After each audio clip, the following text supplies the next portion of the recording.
Yuk kita mulai. Satu, rizki lewat ikhtiar atau usaha. Saya boleh teman-teman sekalian buka ini ya? Ini udah? Ya. Satu, yang lewat usaha itu ikhtiar.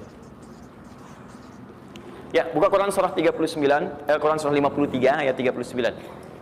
An-Najm ayat 39. Wa allaysa lil insani illa ma sa'a. Wa allaysa lil insani illa ma sa'a. Wa allaysa lil insani, bahkan setiap manusia itu, awas, illa ma sa'a, akan mendapatkan rizki, akan mendapatkan hasil dari apa yang telah ia usahakan dengan sungguh-sungguh.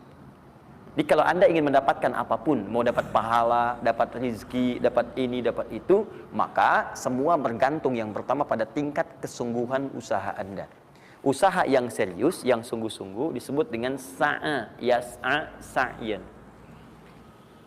Sa'a, yas'a, sa'yan.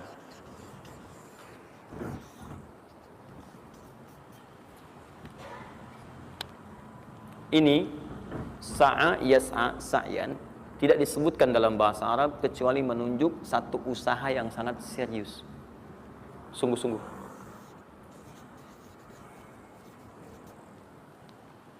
Rizki yang pertama ini sifatnya kata Al-Quran, langsung Allah yang menyampaikan.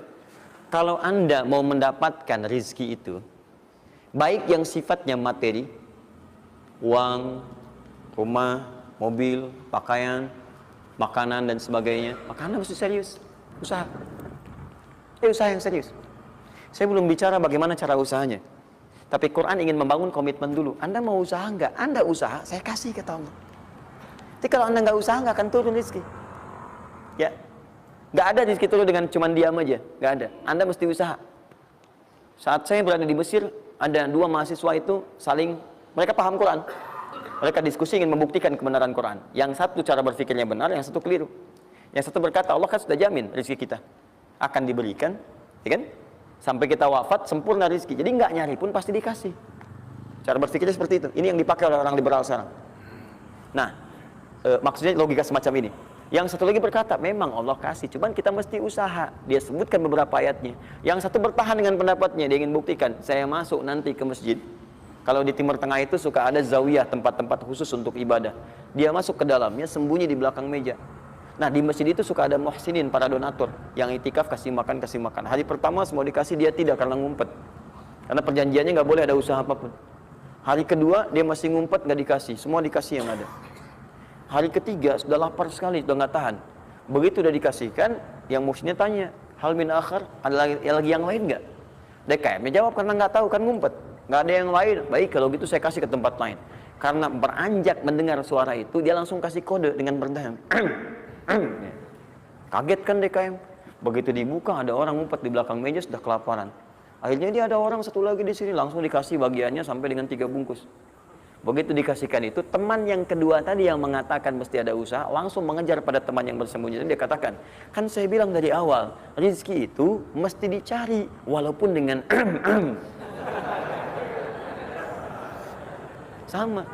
Saya juga sama, Ustadz pemateri misalnya kan, begitu kehausan ya, dia kan, nah, misal panitia datang, macam-macam lah, misal. Enggak, itu contoh. Saya nggak biasa ceramah sambil minum, ya.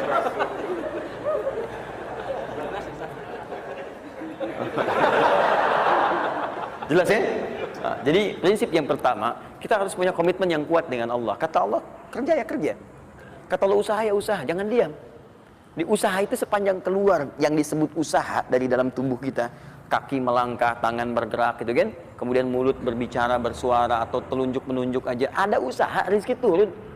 Apa butuh pembuktian lagi? Tuh lihat di beberapa belokan-belokan tuh, cuman orang begini aja, prit, 1.000, makasih Pak. 2.000, makasih bos, ya kan? 5.000, paman. Om. Jelas ya? Paham ya? Nah, ini yang pertama, usaha yang serius. Nah, ini langsung dicontohkan oleh Allah. Bahkan kalau Anda serius, nah perhatikan, ini jejaknya langsung ditemukan dan diabadikan dalam Al-Quran. Ada beberapa tahapan yang mesti kita tahu. Satu, 2, 3. Perhatikan cara keseriusan yang digambarkan dalam Al-Quran. Teman-teman, kalau saya sebutkan sa'ah dalam Al-Quran, mungkin agak banyak kita mencarinya, butuh energi. Tapi kalau saya ilustrasikan begini, antum insya Allah akan lebih cepat menemukan. Kalau kita haji atau umrah, kemudian ada ritual setelah tawaf, namanya apa? Sa'i. Apa itu sa'i? Tuh kan, lari-lari kecil. Kalau lari-lari besar, maraton. Kan sudah saya tuliskan di atas. Sa'i itu kan dari sini tulisannya. Ya, dari mana sa'i itu? Safa ke Marwah. Ya, buka Quran surah kedua ayat 158. Paling kiri di pertengahan. Innas safa wal marwata min sya'airillah. Faman hajjal bait aw i'tamara fala junaha alaihi ay yatawafa bihima. Man tatawwa khairan innallaha syakirun alim. Lihat sini. Ibadah ini kenapa dinamakan dengan sa'i? Dan sementara orang sekarang agak kurang tepat menerjemahkan dengan lari-lari kecil. Dalam bahasa Arab lari kecil bukan sa'i. Dalam bahasa Arab lari-lari kecil itu bukan sa'i. Ingat baik-baik kalimat ini. Kenapa dinamakan dengan sa'i? Karena di tempat ini pernah ada satu sosok yang sangat bersungguh-sungguh untuk berusaha. Sangat serius untuk mendapatkan rizki dari Allah Subhanahu wa Ta'ala. Sosok ini datang, diantarkan oleh suaminya. Kemudian ketika diantarkan, ternyata ini yang paling menarik. Ini yang saya berikan 3 panah ini. Diabadikan kisah ini di Quran surah ke-14 ayat ke-37. Pertama diantarkan.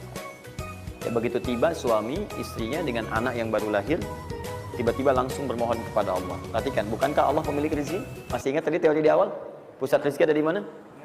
Baik. Nah, ini teman-teman sekalian, kaidah yang pertama. Kalau antum ingin berikhtiar berusaha, maka hal yang pertama dilakukan adalah mendekat dulu kepada pemiliknya.